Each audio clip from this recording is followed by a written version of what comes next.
Par ce froid, je vous le disais, les chauffagistes sont très sollicités car les chaudières tournent à plein régime, mais tombent aussi en panne. Et vu les températures négatives, les réparations sont souvent urgentes. Vincent Jamoul, David Muller. Une camionnette attendue comme le Messie. Depuis ce matin, la chaudière perd de l'eau à grosses gouttes et la température descend dans la maison. On a peur d'avoir froid. En plus, le chauffage au bois est en panne aussi, donc voilà, on est un peu embêtés. Pour réparer, il faudrait une pièce spéciale. Michel opte pour un compromis.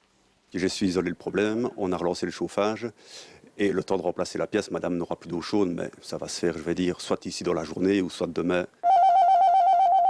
Vous avez un souci avec votre pompe à chaleur? Aujourd'hui, vous avez des disponibilités, monsieur, pour le passage du technicien? Il y a un code d'erreur?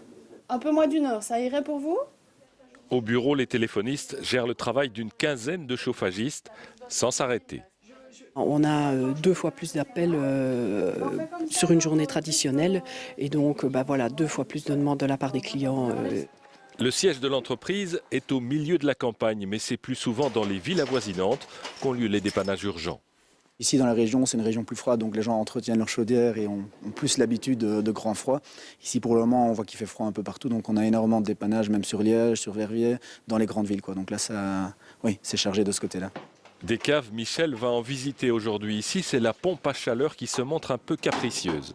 Je la relance et elle se remet en route. Mais alors, si elle se rééteint pendant la nuit, il fait 15-16 degrés le matin, donc c'est un peu embêtant.